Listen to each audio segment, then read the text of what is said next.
You're live with the guy every day at noon. Today we went on a little bit early, but we're going to have a regular time of noon from here on in.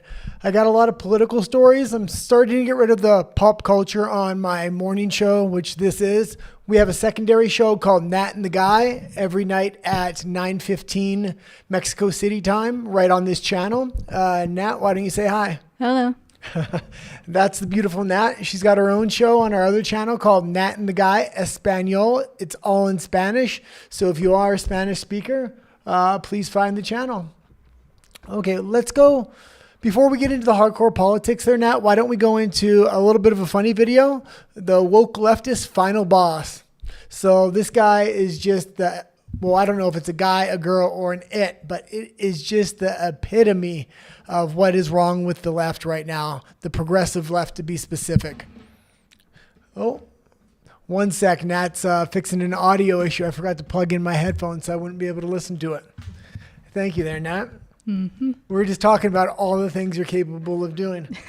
I need to Putting up with you is number one. Well, I need you to produce my show because I'm not able to switch and do everything else. You're able to do it all on yours. Yep. Okay. Just that wonderful. Let's take a look at this wonderful individual here. I am Filipino-Japanese, second generation. I'm a disabled trans man, but I'm also a Medicaid patient. I'm also a person who uses food stamps. I'm also a person who has been through houselessness in this country. I am also a person who has gone through substance use and addiction. And most of all, I am a patient of Planned Parenthood. Oh my Lord. You've been a patient earlier on. I don't understand what that Wouldn't be here. What? I am everything that Donald Trump and Elon Musk want to erase. Black. I am Filipino-Japanese, That's second everything generation. Donald Trump and Elon Musk want to erase. I don't think they want to erase it. I just think they want to put their best foot forward and start investing in masculinity and men when it comes to the military and other things, because the absolute foundation of a society is its masculinity and its men. They're the ones that make society run on a daily basis. When you start putting these people forward, they're not capable of putting other people on their shoulders. They're taking from the system, which is perfectly okay. If you're disabled or something else, or you have an addiction problem, you should get help for that.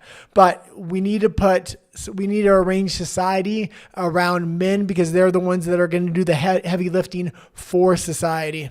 What do you think about this, Nat? Well, that's a girl. Because that trans man, that means biological woman. Well, she thinks she's a man now, though. Yeah, I know. And what did she mean by I'm a product of Planned Parenthood? Oh, she said she's a patient of Planned Parenthood. And I said she should have been a patient earlier on and maybe wouldn't be here taking for her own mental illness. And what do you think about in general with society and the way it's arranged, things like that?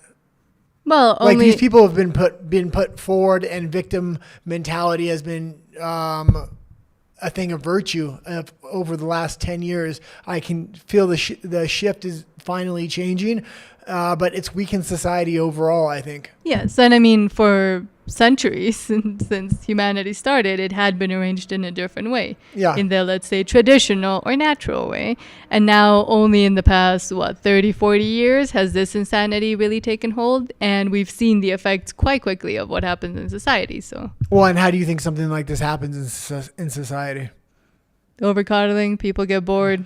Well, my thing is we live in a democracy, so it's a direct reflection of the voter bloc. And this is really the empowerment of women's votes. They typically vote for a security state, which is actually voting for a patriarchy, if you think about it, rather than vote for freedoms. Men typically vote for freedoms as a bloc. Doesn't mean every single man's going to vote that way, and it doesn't mean every single woman's going to vote for security. But as a voter bloc, women typically vote for more daddy government, for protection and security, while men typically vote for more freedom, such as pew-pew rights and things like that.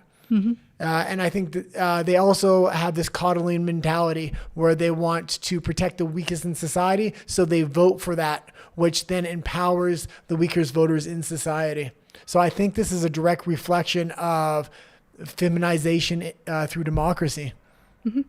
Well, not through democracy, the feminization of democracy. Yeah, democracy should work within a natural system. Yeah. The best system we've found so far. It's about the empowerment and stuff and the changing of just how we see humans. Yeah. Okay. Well, let's go on to the next story. The next story was the big story of the day, and it's what I made the thumbnail of, and that was the U.S.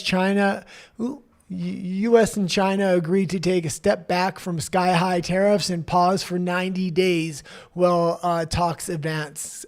Stock markets absolutely rose on this news, just like they rose the other day, and they went through the roof on the news of the UK-US deal. So I think he's really building the guardrails of what these tariff policies are going to be. The best possible deal you're going to get is something like the UK got.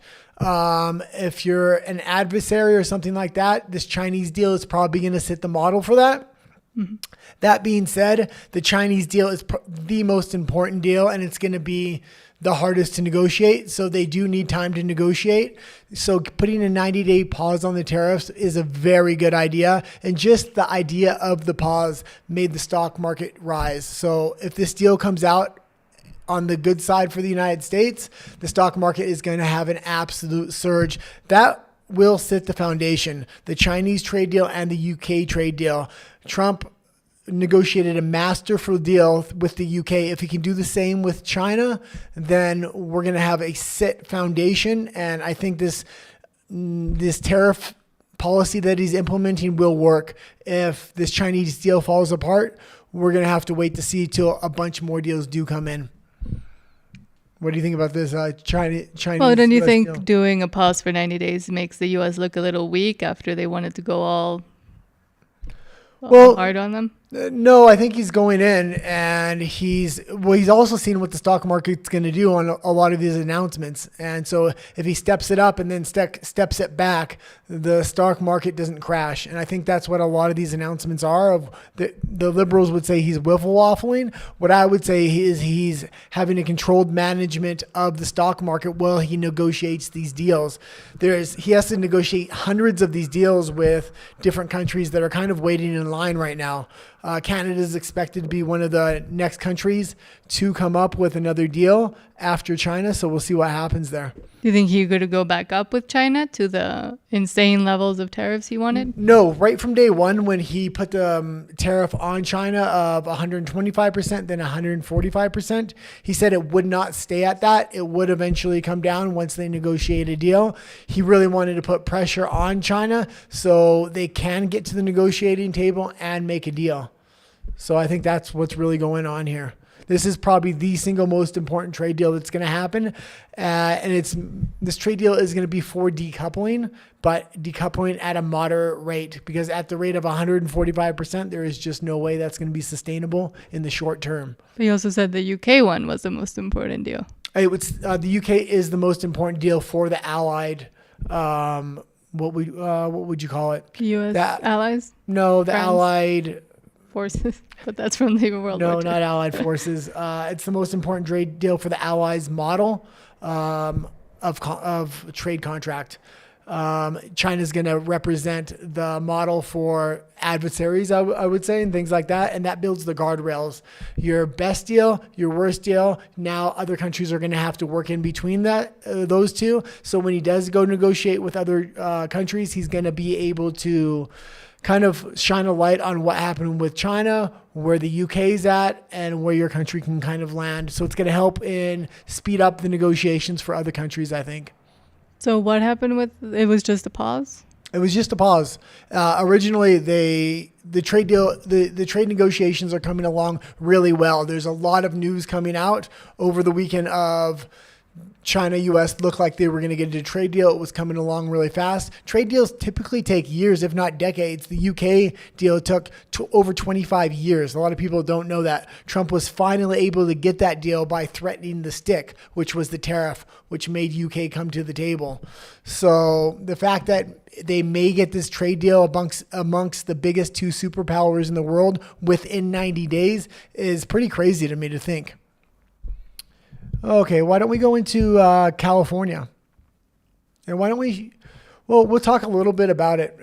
People in California are blaming gas prices on Trump. They're sky high. But if you look at other places within the United States, such as the red states, Florida and things like that, gas prices are really low. So it's not actually the federal government that's causing gas prices to be high. It is the state governments, crazy liberal state governments that have these green policies, these green agendas, these carbon taxes like they do in Canada is causing gas prices to go through the roof in those particular states. And people in those states want to blame Trump, not realizing it's their own state governors, such as Gavin Newsom. Now, why don't we take a look at this TikTok? And it's going to be from two different people, and one in California, one outside of California. Is there music on it? No, I think we can play it. It's fine.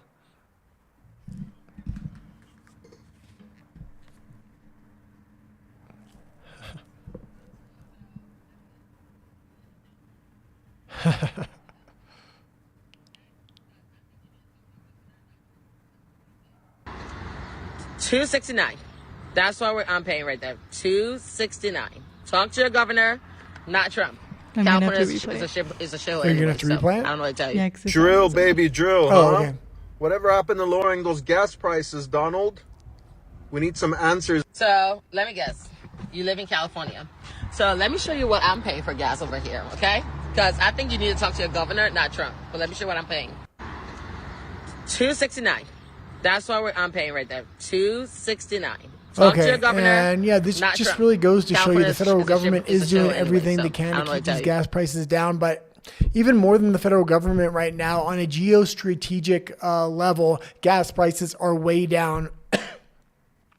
The main two distributors of gas right now, I believe, are going to be Russia and China. They're really starting to dominate the market in the Middle East. There was an article I didn't put it into today, but the profits in the Saudi Arabian gas market dropped by 5% in the first quarter. This is mainly because Russia's undercutting other countries' price for gas, which is supplying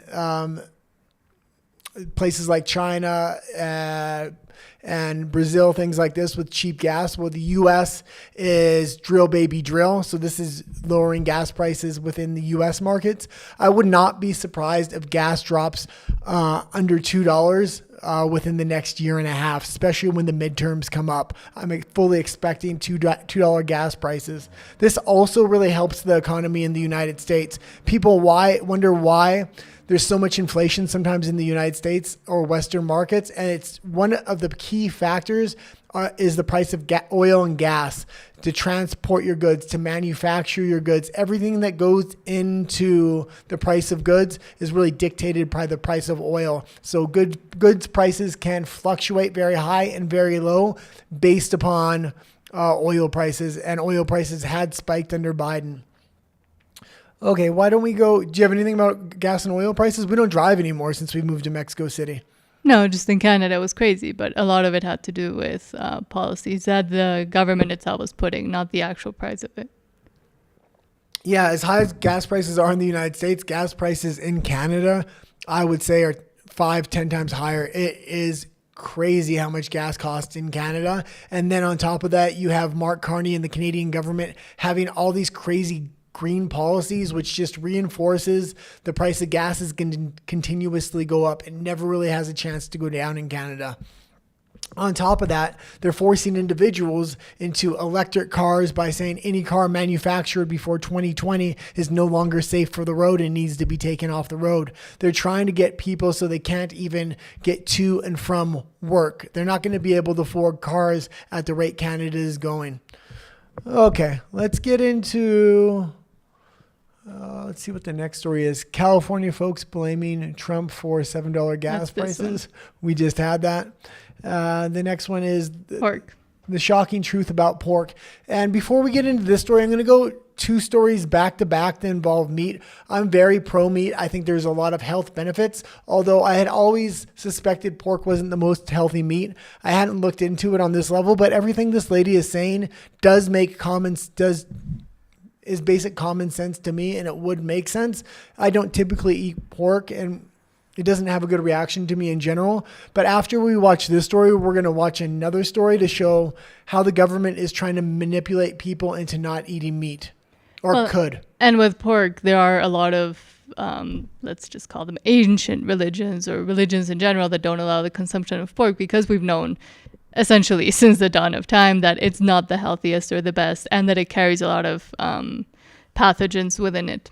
Yeah, and really having kind of the science behind it, which it sounds like she did the research anyway. Well, let's listen to the lady.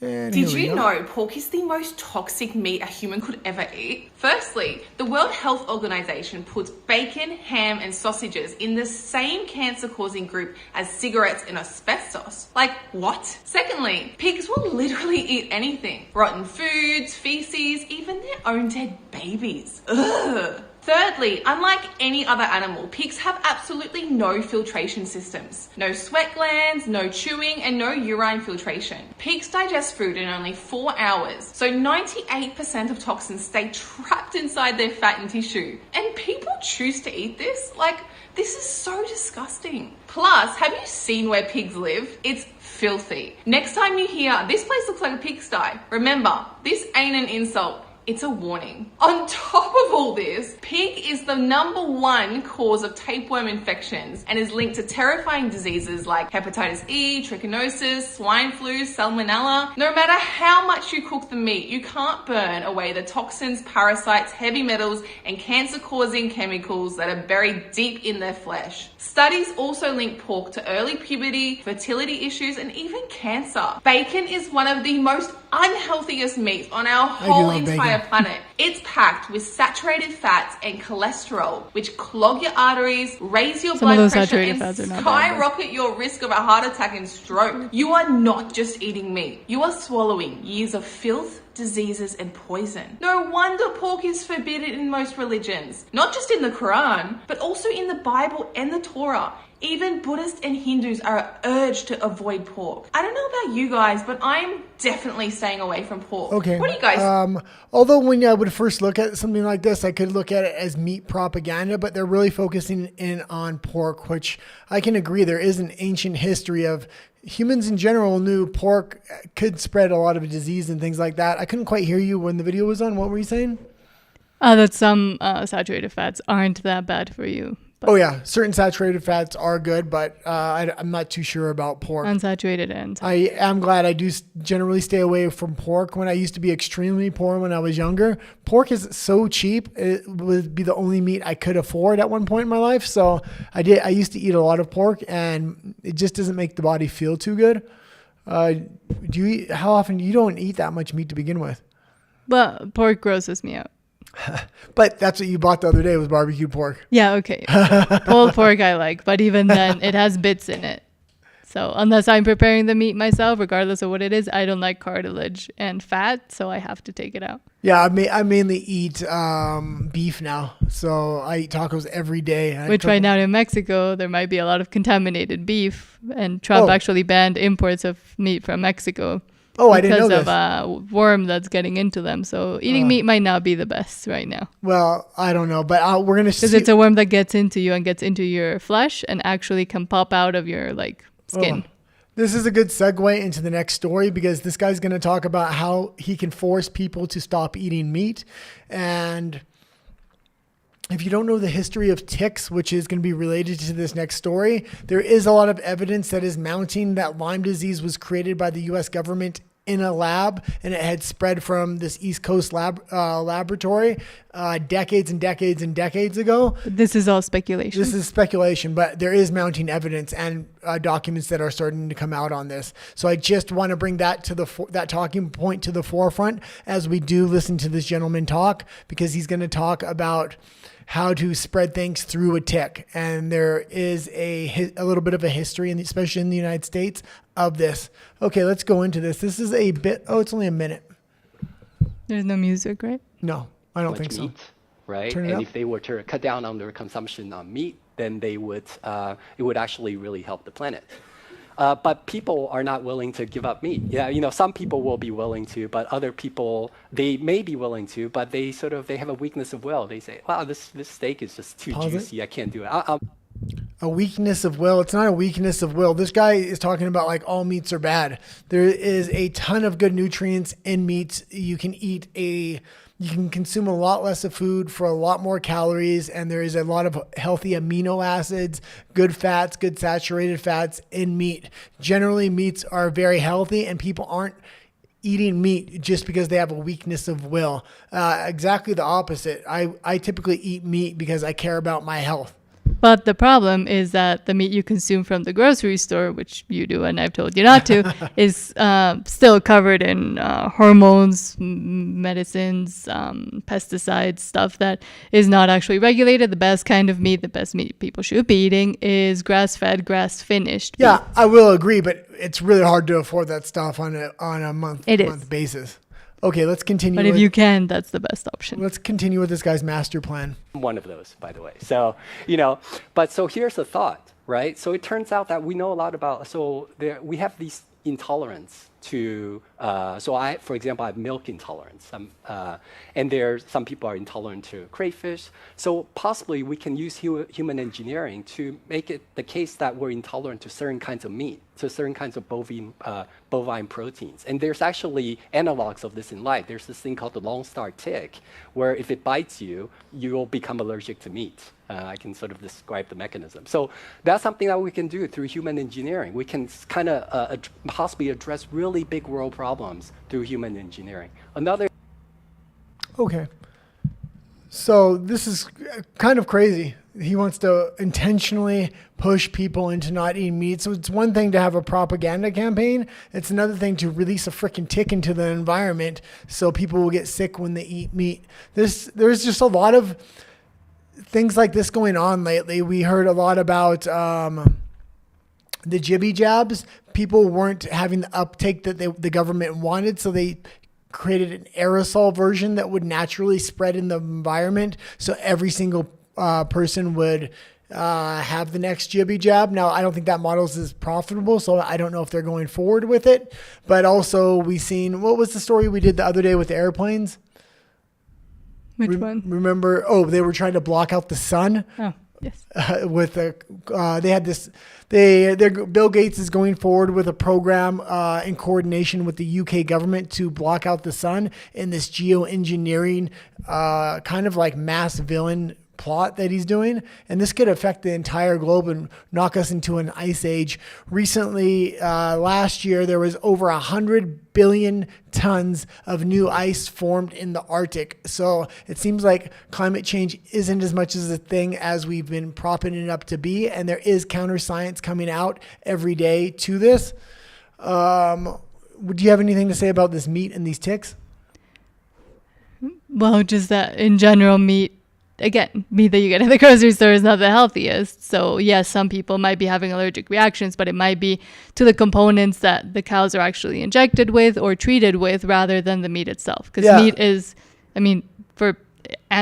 forever we've been consuming meat. So, and I would also say this is really a thing of where science seems to be going. It's been going like this for a couple of decades now, and this is why people don't trust the science. You're having these scientists virtue signal and implementing scientific plans to kind of take control of the population without the population having a say within what's kind of going on.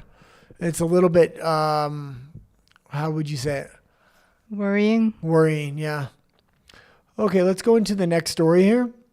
And this is PM promises migration drops as he unveils plan for tightened visa rules. Why don't you read a little bit of this? And let's just, before we get into this, say Keir Starmer had the complete opposite stance about a week ago, and he had that opposite stance for the past decade. He absolutely loves immigration. If he's saying it not now, it's because he almost lost the last election.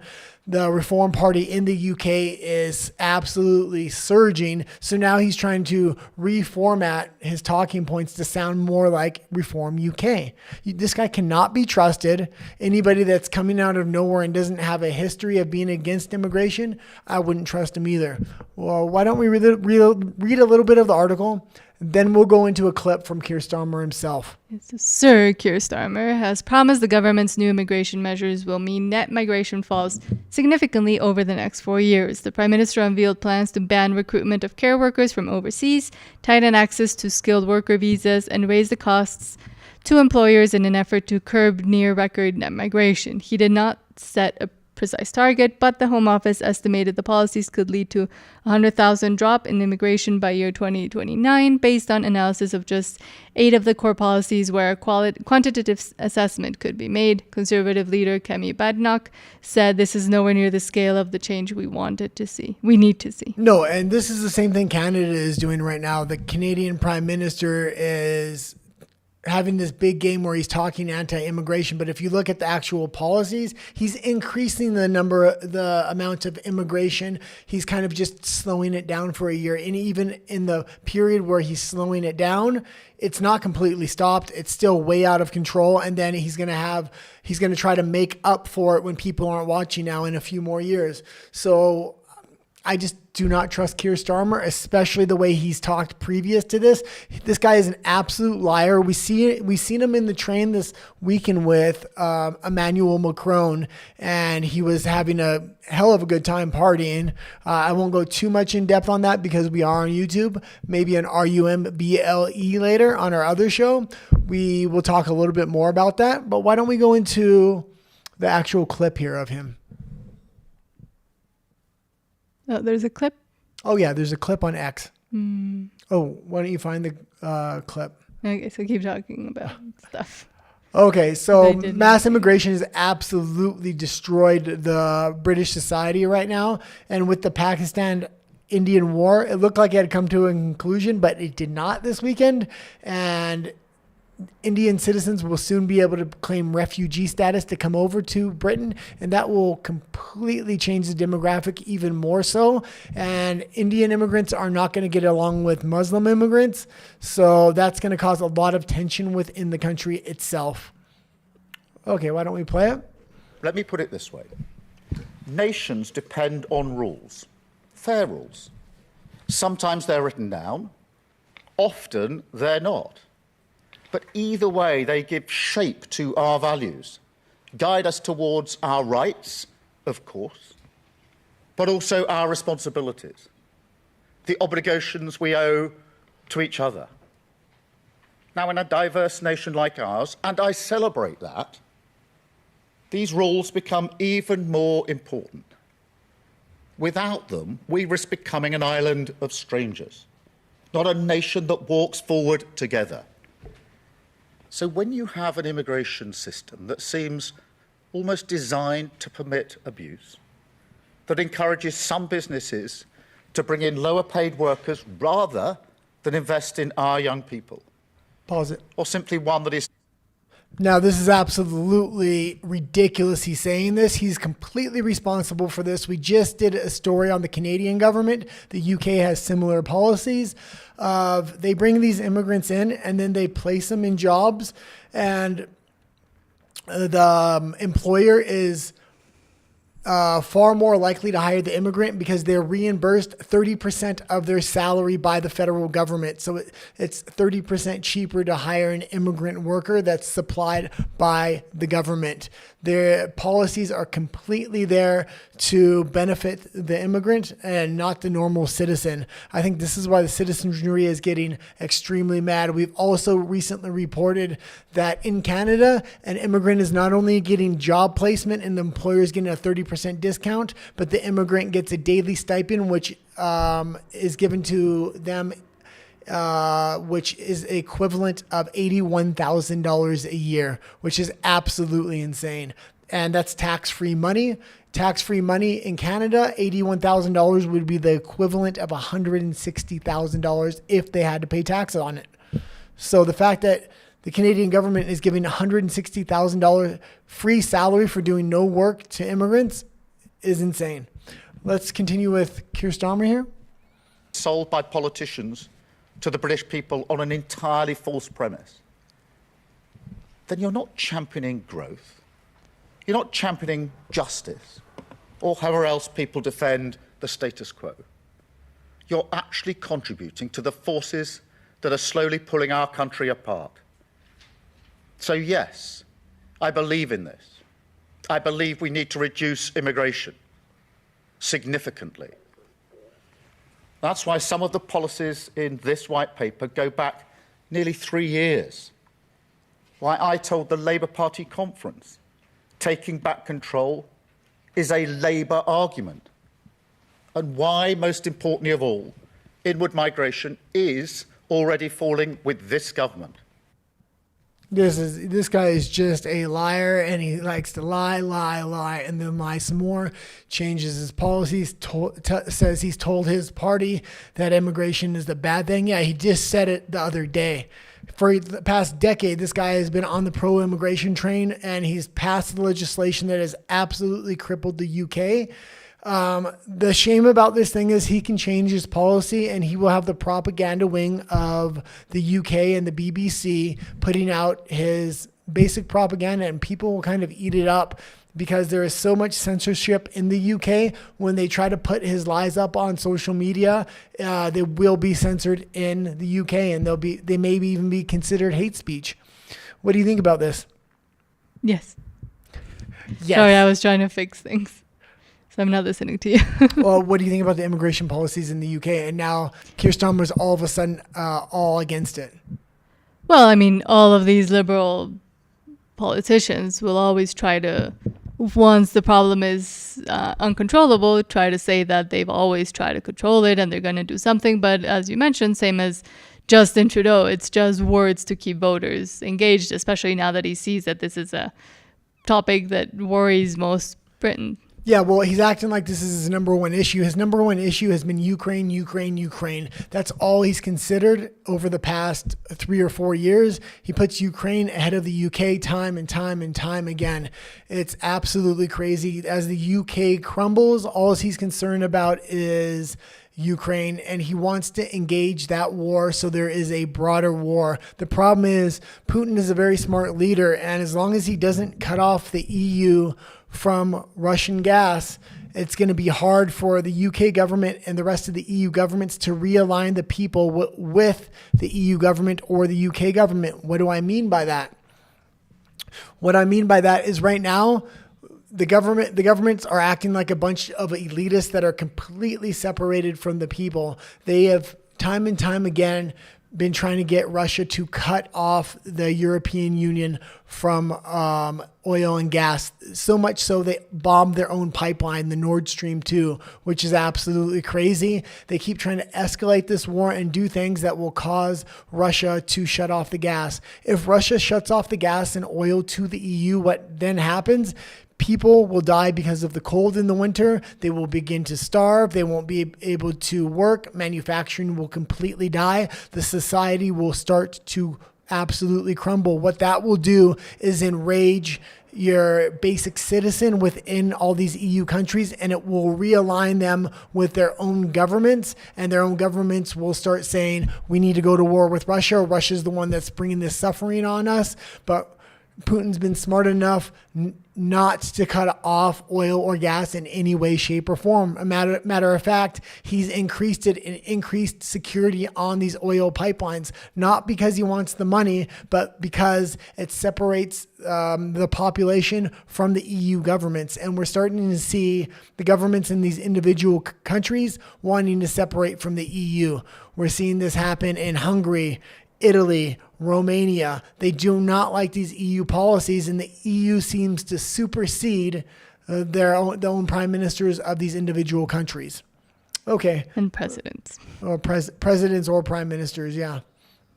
Let's go into the next story here, which is Trump has earth-shaking announcement for Canada. Let's watch the clip and then we'll talk a little bit about it. Sure. It's short.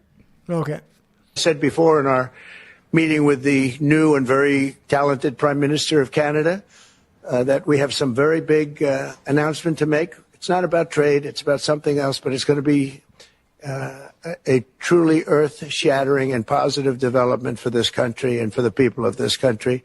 And that'll take place sometime within the next few days.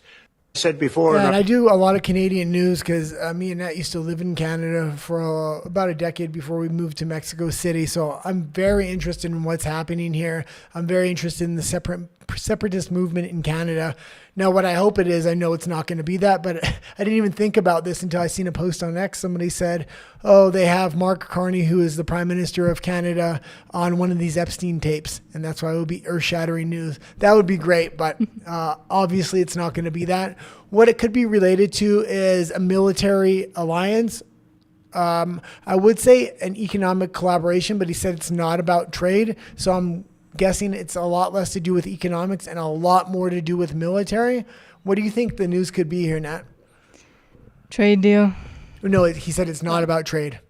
So if it's not about trade, that's what everybody would have jumped to in the first place, and that's what I jumped to as well. Offering Canadians to move that don't want to live in Canada. That's what I was thinking as well, because what was the name of the organization again? I keep forgetting. Amnesty International. Amnesty International recently suggested that Canada take all the illegal migrants that are no longer welcome into the United States and welcome them into Canada under refugee status. That would completely collapse Canada, but it goes along with exactly what Mark Carney wants to do. He wants to increase the population of Canada from 40 million to 100 million by 2050. That's more than 150% increase. That would be insane. Currently, the Canadian government can't provide healthcare and other services the general population needs. There needs to be a moratorium on immigration in Canada until they can actually fix Canada. But what I'm thinking this announcement might be is what Amnesty International actually suggested. And maybe Canada will start taking these refugees.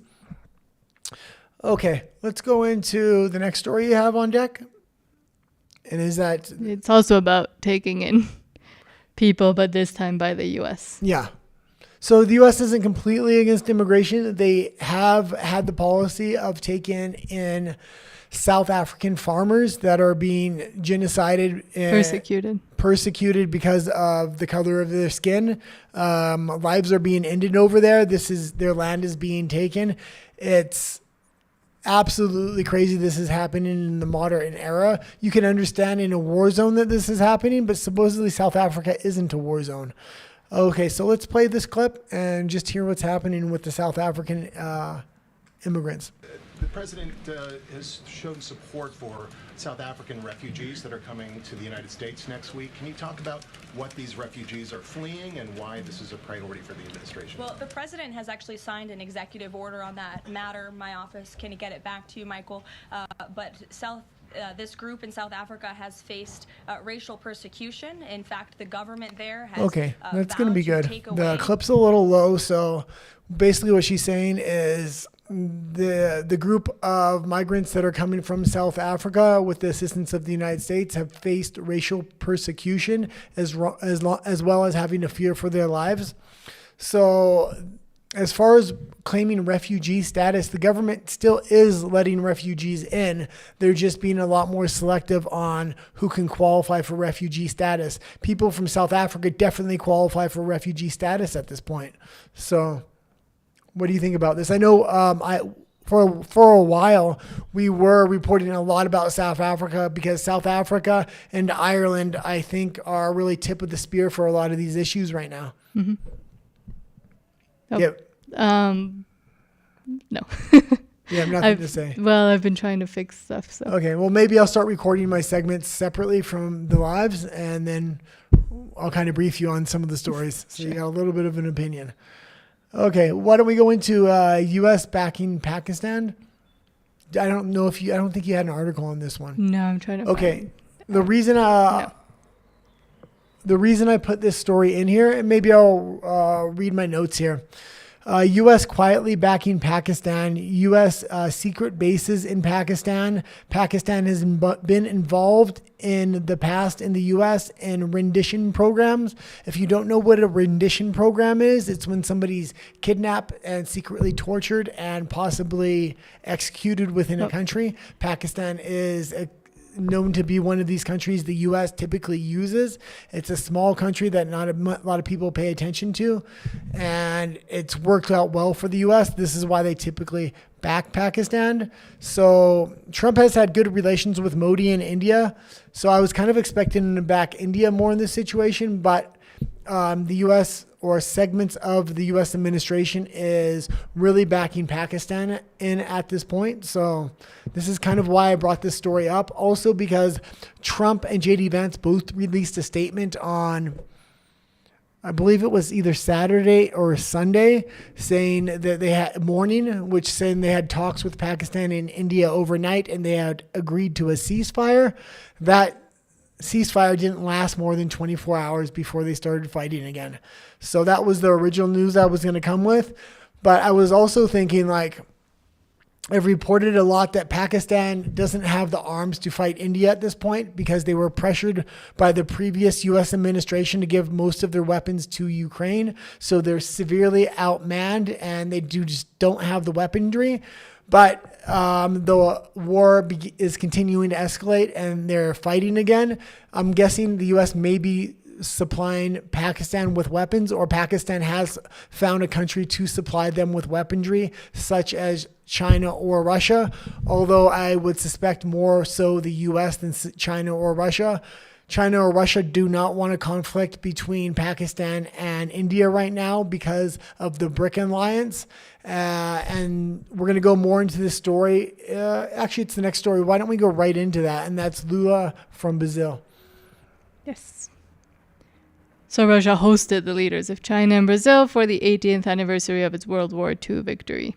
Yeah, and the next big BRICS meeting is going to be in, I believe, Brazil. Mm-hmm. I believe it's Sao Paulo, Brazil, but I'm not 100% sure. I know it is in Brazil. Lula and Brazil are going to host it. It's going to be focused around economics and the actual digital currency that is supposed to be emerging from the BRICS. Now, with Trump making major moves when it comes to negotiations, tariffs, the U.S. possible stable coin, digital ID, a lot of other things that may be coming in the U.S. This is going to be a huge economic meeting, and there should be a lot of big announcements coming out of this next BRICS meeting in Brazil. So that being said, the last story was Pakistan and India are fighting. Russia and China want to ease tensions there, so they can go forward with a smooth launch of whether it's a digital coin or whatever this BRICS economy is going to be based around, which we should be finding out in this Sao Paulo meetings coming up in just a few months. Okay, why don't we talk about the pharmaceutical industry here? Yes. And this is huge because if you don't know what happened at the end of the first Trump administration, he signed a bill dramatically cutting all drug prices and prescription medication prices within the United States so they would be on par with other countries. Typically, all the research is done within the U.S., but the U.S. pays the highest prices for prescription and other medications than any other country. So Trump severely handicapped the pharmaceutical industry at the end of his last administration. The problem was it was supposed to be implemented, I think like a month later. He was out of office by that point. Biden took office, and by executive order, he squashed Trump's previous executive order. So drug prices shot through the roof again. Now, it looks like Trump's going to be back on this executive order, trying to really handicap pharmaceutical companies from overcharging U.S. citizens. So why don't you read a little bit of it? So Trump signs executive order to demand pharma industry cuts prices. He signed a wide-reaching executive order on Monday directing drug makers to lower the prices of their medicines to align with what other countries pay that analysts and legal experts said would be difficult to implement. The order gives drug makers price targets in the next 30 days and will take further action to lower prices if those companies do not make significant progress towards those goals within 6 months of the order being signed. Trump told a press conference that the government would impose tariffs on companies if the prices in the U.S. did not match those in other countries, and said he was seeking cuts between 59 and 90%. Everybody should equalize, everybody should pay the same price, he said. Investors were skeptical about the order's implementation, and shares, which have been down overnight on the threat of the most favored nation pricing, recovered and rose in early morning trade on Monday. Yeah, so this is good news overall, and I really do hope he implements this and it gets implemented smoothly. His whole administration is kind of on board with this now. He has the head of HHS, which is RFK, who will be making sure this kind of gets implemented, and he'll also have other watchdog organizations to really help this through. The first time he signed the order, I think he knew he was on his way out, and it might not. He had no really way of implementing it long term, but now he does. Okay, let's go into Canada. They were able to flip a seat this weekend. I'm looking for it. So why don't you read the headline or read a little bit of the article, and then I'll get into my thoughts and feelings on this. So Liberals flipped Terrebonne riding back by a single vote after judicial recount. Multiple sources have told CTV News the Liberals have regained the riding of Terrebonne by a single vote. The seat, initially called for the Liberals on election night, was declared a Bloc Québécois win earlier this month following a post-election vote validation process. However, Election Canada's chief official officer announced this week that a judicial recount would take place. Terrebonne is one of 4 ridings across the country undergoing judicial recounts, which are required when the margin of victory is less than 0.1% of votes cast.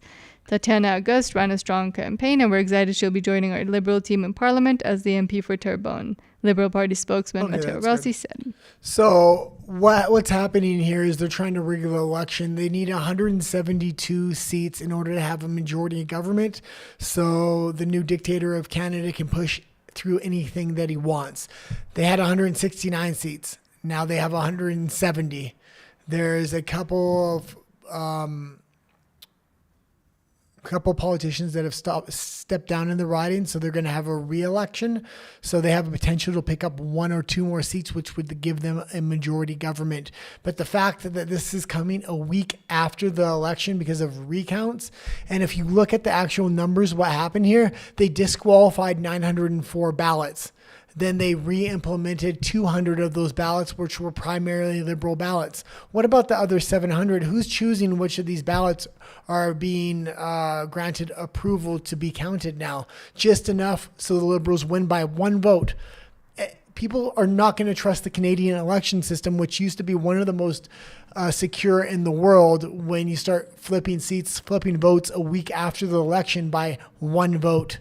So what happens with this Pierre Poilievre riding in Alberta is going to be very interesting. They're going to have a re-election. He should be able to win that in a landslide. I have a feeling the Liberal government and Elections Canada are going to try to rig this thing, in my opinion. So we'll have to see what happens there. Do you have any thoughts or feelings about this? I thought this was an absolute huge story. Well, it's not surprising, and it's what happened also in the States, a very similar thing that happened. So it goes with the playbook. Yeah.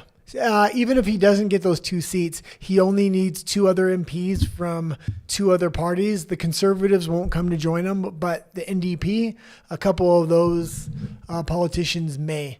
So then he would be able to rule as if he had a majority government. Okay, the next story is the Prime Minister of Canada. Why don't you read a little bit of this one? Which one? The Prime Minister of Canada has said he plans to return. Yeah.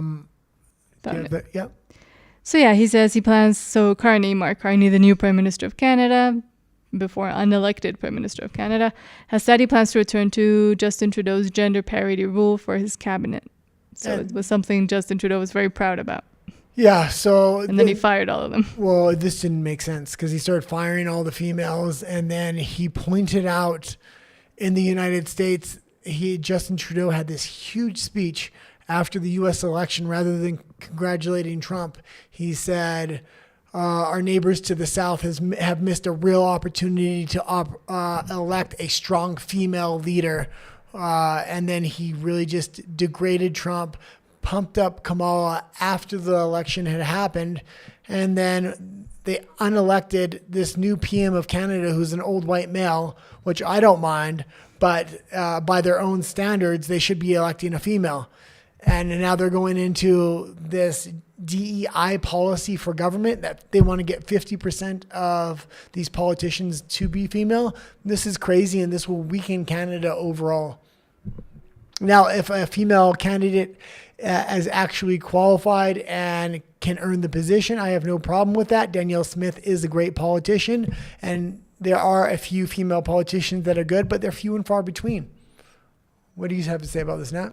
Yes, well, because females always focus on security over freedom, so we know why females are don't make great politicians most of the time. Yeah, they're about big daddy government, empowering the government, taking away freedoms, creating a security state, getting rid of medical autonomy.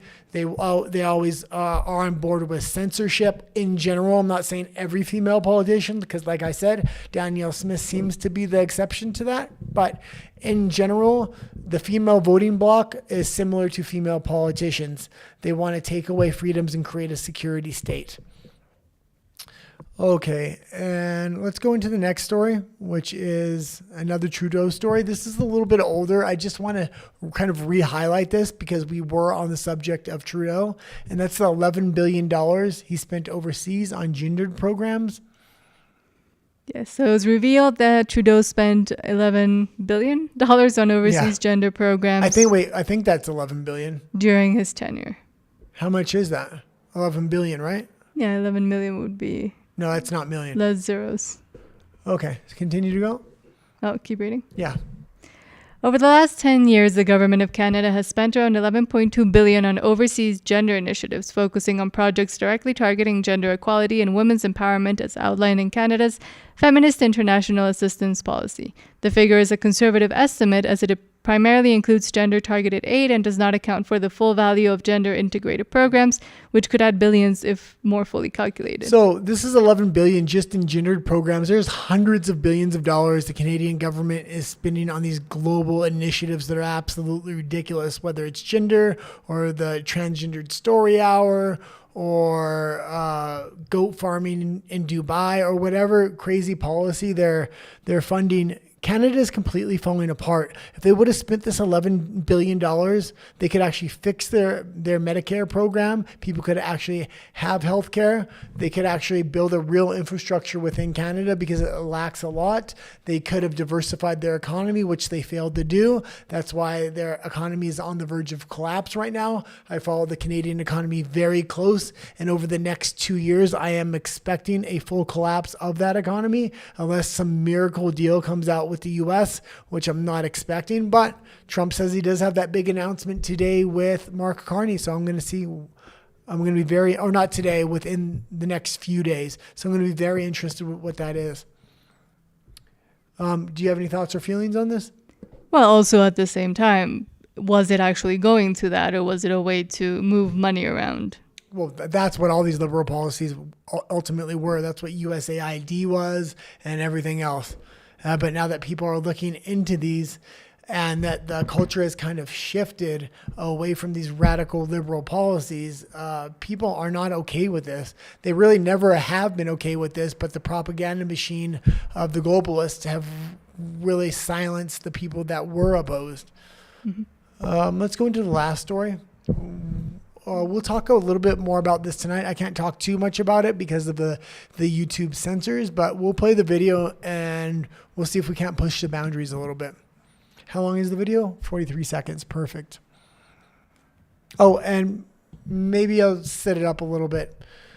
The WEF, Klaus Schwab, and other globalist organizations like this have banned the jibby jab, but now they're requesting pilots and airline staff that are completely unjibby jabbed. They do not want them to have a jibby jab within their body. So there is companies emerging that have complete, what would you say, airline staff?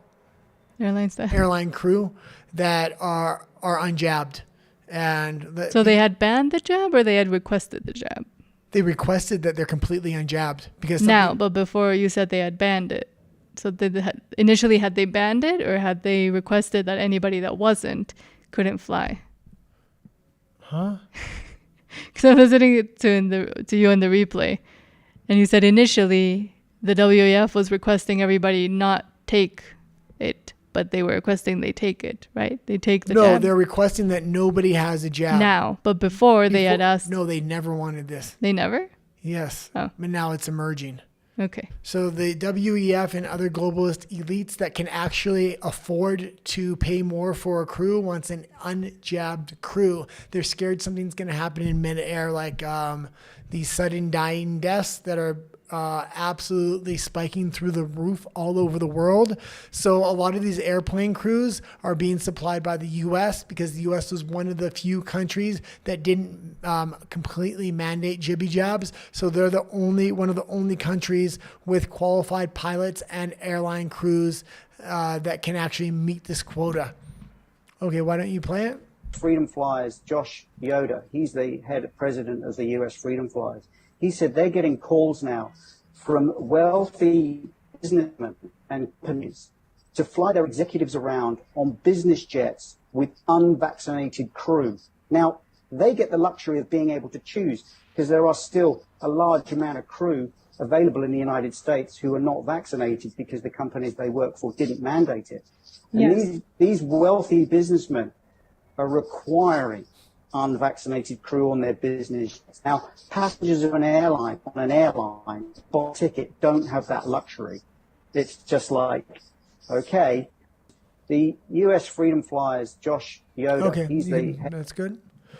So this is a complete 360, and it's like the people that were previously trying to mandate this for the globe and everybody on the globe now want staff that basically went against their own mandates. Mm-hmm. Yeah. The hypocrisy. The hypocrisy of it is absolutely crazy. Okay, well, that's it for today's show. Thanks for tuning in. I was a little bit, I'd say,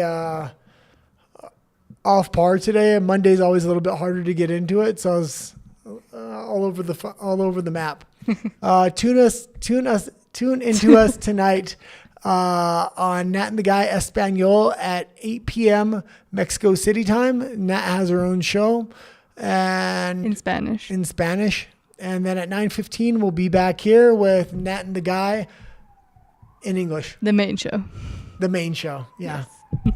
Okay. Thank you. Have a good day. Like and subscribe if you haven't liked and subscribed, because we're trying to grow this channel as well.